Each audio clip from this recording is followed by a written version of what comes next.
The boil on Caitlin Clark's ass, Angel Reese, may be playing in the league, but who wants to see a goofy 6'6" woman? We're about to dive into something that really makes Caitlin Clark look good as a WNBA player. Not just her either. Kelsey Mitchell and Aaliyah Boston show up strong too. Unfortunately for Angel Reese, the numbers are a nightmare. No joke, she's dead last. In basketball, one skill separates the best from the rest: shooting efficiency. The latest numbers just dropped, and rookie Caitlin Clark is ranked 6th in the entire WNBA with a true shooting percentage of 58.3%. Angel Reese, who came into the league with just as much fanfare, is sitting way down at 30th with 46.4%. The difference between those two is like the gap between a laser-guided missile and a blindfolded throw. True shooting percentage matters because it takes into account field goals, three-pointers, and free throws, giving a full picture of how efficient a player really is. These numbers sparked chaos across the WNBA community. Caitlin Clark isn't just dropping highlight plays, she's backing it up with cold, hard stats. That 58.3% puts her in elite territory, keeping company with names like Jonquil Jones, Brittany Griner, and Aja Wilson, all multiple-time All-Stars and MVPs. For a rookie to post these kinds of numbers is borderline insane. Meanwhile, Angel Reese's struggles paint a brutal contrast. Sitting dead last among the league's top scorers in shooting efficiency, she's not just underperforming, she's setting a new low bar. For someone with her height and athleticism, this gap isn't just concerning, it's career-threatening. She's supposed to be dominating close to the rim, but can't even capitalize on the most basic opportunities. The difference between these two rookies, both of whom had massive college followings, has triggered massive reactions online. People debated endlessly before the season about who would have the better rookie year, but now the numbers are speaking for themselves. Caitlin Clark has transitioned to the pro game almost seamlessly. She's deadly from deep, reliable from mid-range, and unstoppable at the free throw line. She's hitting 33.9% from beyond the arc, ranking 13th league-wide, and at the free throw line, she's at a staggering 90.9%, which is second best across the WNBA.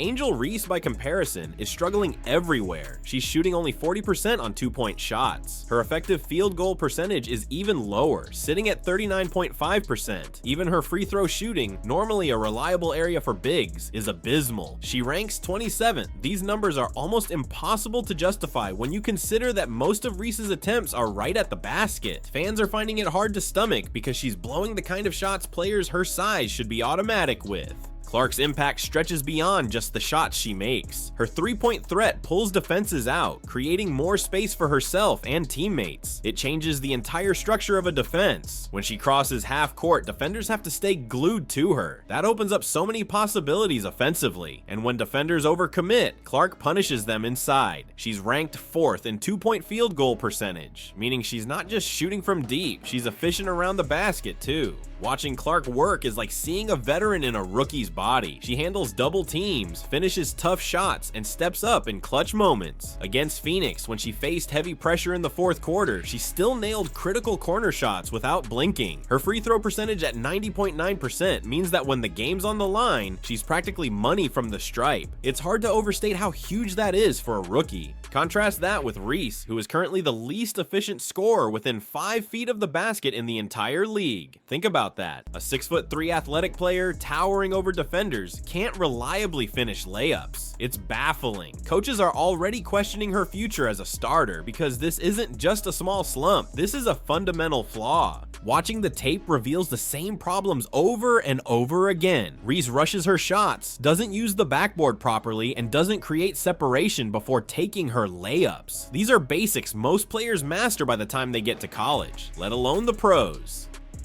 For a big like Reese, your whole value offensively is built around converting easy opportunities at the rim. When you can't do that, you're a liability. Good coaches can't keep an inefficient big on the floor during crucial minutes. And Reese doesn't have a diversified offensive game to fall back on. She's not stretching the floor with a jump shot, and she's not hitting from mid-range. If she can't finish around the basket, what does she bring offensively? Meanwhile, Clark is excelling in every offensive area. She creates shots for herself, makes plays for others, jumpers and knocks down free throws like a seasoned vet. It gets even more alarming when you look at how elite post players like Aja Wilson and Brittany Griner perform. Both of them are converting similar shots at rates above 60%. That's what it's supposed to look like when you're 6'3" or taller. Reese at 40% is not just behind, she's in a different universe. And no, it's not just because defenses focus on her. Wilson and Griner deal with double teams all the time too. Reese's struggles are about technique and fundamentals, not pressure. This isn't just about early season jitters either. The pattern has held over a significant sample size. Her mechanics haven't improved. No major adjustments have been visible. And it's not like there's been an outpouring of videos showing her working on her layup mechanics either. It's starting to look less like a rookie adjustment phase and more like a serious long-term concern.